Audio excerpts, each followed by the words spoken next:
So today we're going to talk about how come your child is not improving in sports. My personal background is in tennis. I'm a tennis coach. I've been a high performance coach for more than 8 years, including a national coach for Tennis Canada for 4 years, and also a few years now at Mayfair Parkway. I'm leading my own high performance program. So I do come with a lot of expertise on the tennis side, but like I said, the things that I'll be talking about here, they're applicable to other sports. But I thought I would just share this information with you before we dive into this video. Now, just so you know, all the things that I'll be going through in this list, they're not in any particular order. I believe all of them are important to look out for and to pay attention to. But in terms of importance, there is no particular order. So the first and one of the most obvious things that comes to mind, and you already probably knew about this, is they don't like the sport. Now, it's easy to say this, but it's very important to know how to identify a child who's not interested in the sport they're participating in. And some of the things that you can be looking for is obviously their energy levels during practice, their enthusiasm after practice. For example, are they willing to do the homework that the coach gives them? Are they watching matches on their own, just picking up an iPad and just watching soccer highlights, tennis highlights, some matches from the past? Are they looking forward to some tournament in particular of that sport? Are they doing extra work? Are they shadow swinging? Are they doing stretching? Are they doing any physical activities on their own? And of course, depending on the age of an athlete, depending on the age of your child, it can vary in the amount of time they do that. Because I shouldn't be expecting an 8-year-old be involved in the sport as much as 16-year-old should. So things like this obviously should be taken into account when you're doing this call, when you're making this judgment. But these are usually the things you should be looking out for.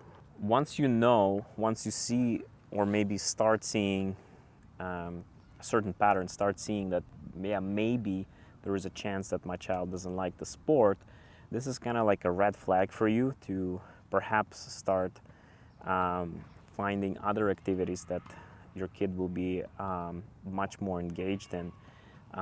It doesn't have to be the sport that you chose for them. Maybe it makes more sense to expose them to as many different sports as possible, or maybe not even sports, maybe other activities. It's okay to be successful in something else that they choose for themselves. I think it's critical that a kid, chooses an activity and then gravitates towards it and then wants to discover more and more of it. And that's how you really become great at something, because it's going to be self-motivated effort, other than, you trying to say you have to do this, you have to do that. So expose them to many things, see how they respond, and see where what they gravitate towards, and that's how you'll be able to make that call, which sport, which activity to continue investing your money and time and effort in. And another big sign, if a kid doesn't like the sport, if they don't like competing, if they don't like winning, if they don't give their 100% effort, obviously in practice, but also in competition. Now, you have to be careful with this one, because they can be a little bit frozen in competition simply because they're not used to competing. They have to learn how to compete properly. They have to learn how to battle with their own mind. So this can be, I would kind of stay away from this unless you see all the other check boxes kind of fill out in other areas. So that's leave this one for the last. So the second one, and I think this is critical in so many sports, that they're simply not good athletes. And what I mean by this, I'll clarify, because this is, again, extremely important to me. As a coach, I always promote it to all the parents of the players I'm working with. Your child may be good or somewhat good in the sport they're practicing, whether it's soccer, dancing, tennis, swimming, doesn't matter, but they're not overall good athletes. For example, you can be a really good tennis player, but you don't know how to throw, you don't know how to hit a ball, you don't know how to play volleyball, and later on, at some point, it will be a very big obstacle for you to progress. So if you're looking into the future, if you're planning development of your player, of your child as an athlete, you have to make sure that they play different sports. Now, there are different sports. For example, if your child is a runner, okay, and all he's doing is just like he's in athletics, and all he does or she does is running. Now, I don't see how playing soccer might benefit. I might be wrong. I'm not a specialist in that particular area, but if your child plays a complex sport like soccer, like tennis, like basketball, where there's multiple skills involved, definitely they have to play different sports and involve themselves in as many active things they can do as possible. Because later on, like I said, it's going to be a big obstacle for them to jump over to the next level. And unfortunately, at that time, it's going to be next to impossible to achieve that. So the third thing is that they don't retain information well, and that can be either on physical level, like their body cannot retain information really well, or it can be on a neural level. Like I've had this so many times where I have a lesson with a kid, we're working some technical thing, and then the next day we do the same lesson and I don't see any progress whatsoever. And this repeats like week after week, sometimes even month after month. Let's say a player goes competing and then he loses or she loses completely her technique. And then we have to start over and over and over and over, and they just don't retain any information. So in this case, the only suggestion I can do is obviously to continue working towards certain goals, technical, tactical goals that you're trying to achieve, continue putting in the effort. But I feel like players like that need to spend more time on the court than usually other players would have to, simply because of the fact that they need more time to learn something. They need more time for their body to process things and for their body to learn a certain skill. So that's my suggestions for dealing with retaining information not so good. So as you can see, there's so many things that can be happening, and sometimes multiple things at once, so it's not easy to figure it out. So if you have any questions, please let me know. I'll be happy to help. You can either reach out to me by asking a comment down below, or we can schedule a consultation for you if you'd like to talk about something more in depth. So number 4 is when a player doesn't like their coach, and there's so much truth to that. I remember the saying that a kid doesn't learn from somebody they don't like, and there is so much truth to that. I've had few times when I'm on the court with a kid and I feel absolutely no connection with that person, and it becomes like, instead of learning becoming fun, and instead of the kid is trying to play the game and absorb information, it becomes more like I'm nagging, and it becomes more that they're kind of like blocking themselves off from you, and they're just kind of like, I don't know if I should trust you. I don't know if I want to learn from you. So you should really talk to your kid, and I encourage even parents that I'm working with, like ask your kid, like, do you like the coach that you're working with? I think it's very important, especially if your kid is spending quite a bit of time with that person. You would really want to make sure that that person has a likable personality. That person is like, the kid really enjoys working with that person, because at the end of the day, it's your child who'll be spending that time on the court with your coach. So, and if you want more advices on how to choose a tennis coach, I also made a video a while back, so you can check that out as well. So I just finished recording and I realized I didn't talk about one of the things I really wanted to touch, because this is absolutely one of the most important things, is that the coach you're trying to hire to make your child better as a player has to fit the job, like, if you know what I mean. So for example, if you want to win nationals as a tennis player or as a gymnast, as a chess player, doesn't matter, and you're hiring a coach who never worked with players of that caliber, I think that's not really the right fit. Although there can be an exception to this rule, as we saw with many professionals who made it, with coaches who never played tennis, with coaches who didn't really work with high-level athletes prior to that.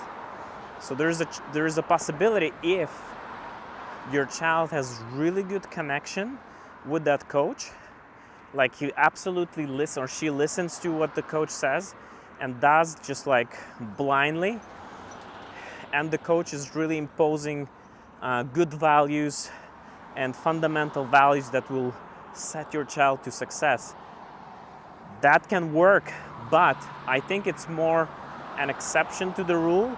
So more often I would recommend hiring a coach who had experience working with the level you're trying to get. I think this is the best case scenario, obviously. Now, for example, myself, I would love to go on a tour.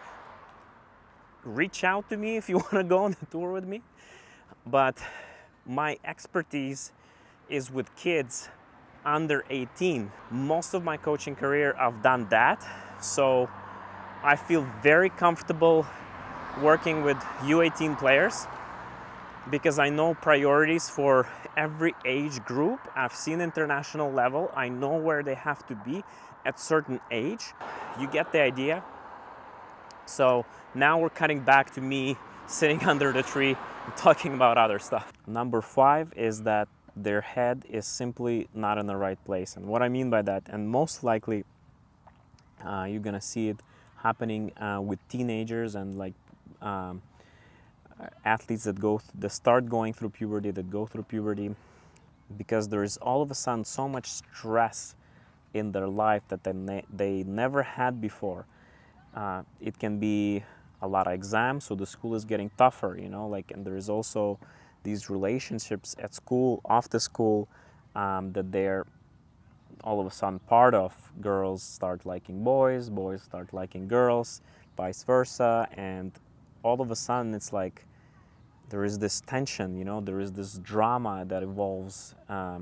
To us, to adults, it seems like it's nothing, but to them it's their life, it's something new.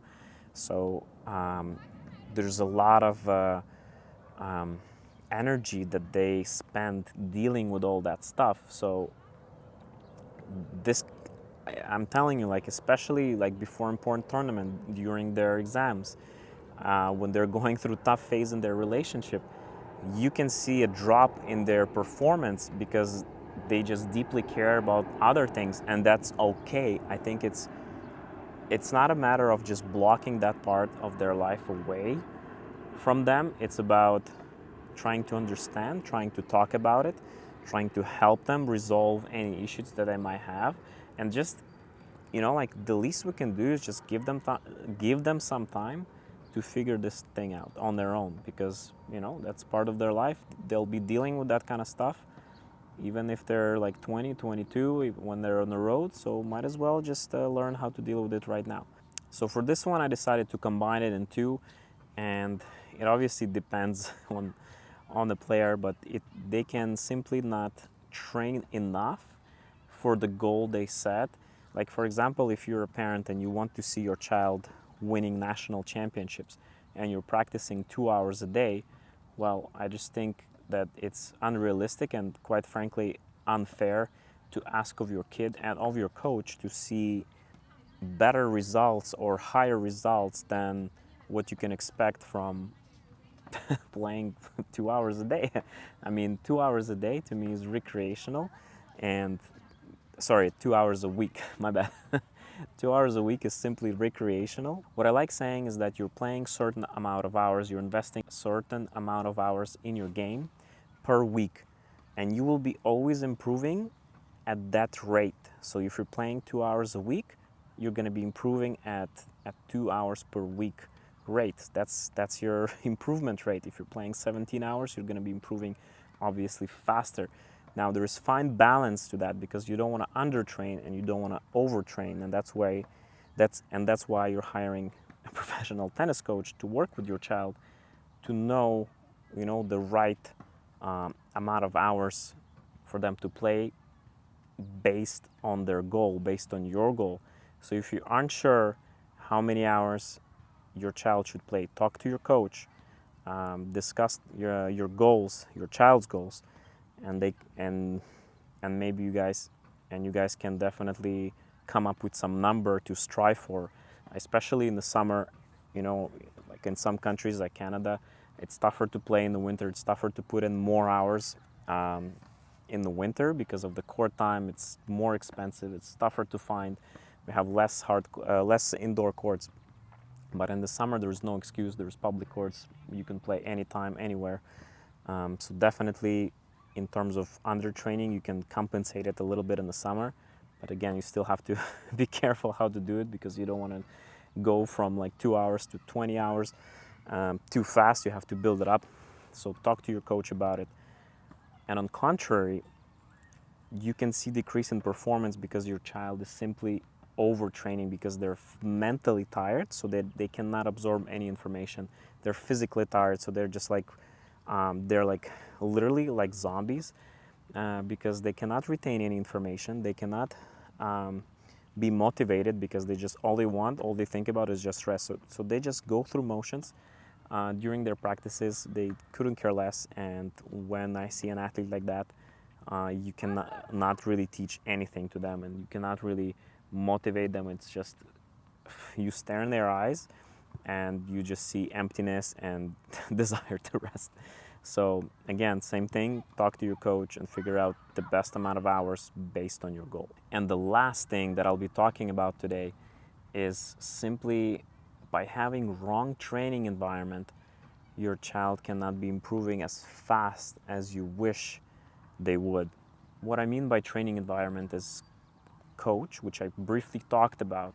It can be other players surrounding your child. Like, for example, if your child wants to be a professional tennis player, they're dreaming about it. If they want to play nationals, they want to win provincials and all these tournaments, as they're growing up, as they're developing their game, and they're training with players who with players who just play for fun, and they're just I don't think it's the right environment. I don't think it's the right energy that will surround your child to accomplish those goals. Because if everybody on the court are chasing the same goal, they will push each other to the limit. They will create an environment where hard work is fun, and that's like the best scenario for the coach, because all of the players are on board.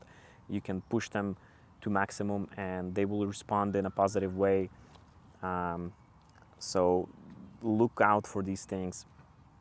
And also when it comes to training environment, so yeah, I briefly talked about it in terms of hours of play, in terms of structure of the training. Like, do you have fitness that's part of the training? Do you have any private lessons? Do you have group training? Because like, depending on the age, there has to be a combination of both. So I think it can be significantly improve or decrease your child performance and improvement rate. So watch out for those things. So there you have it, guys. To me, these are the most important things when it comes to improvement rate of your child. And I hope it helped, and if it did, please leave a like to this video, subscribe to the channel for more videos like this. With all that said, I'll see you guys next time.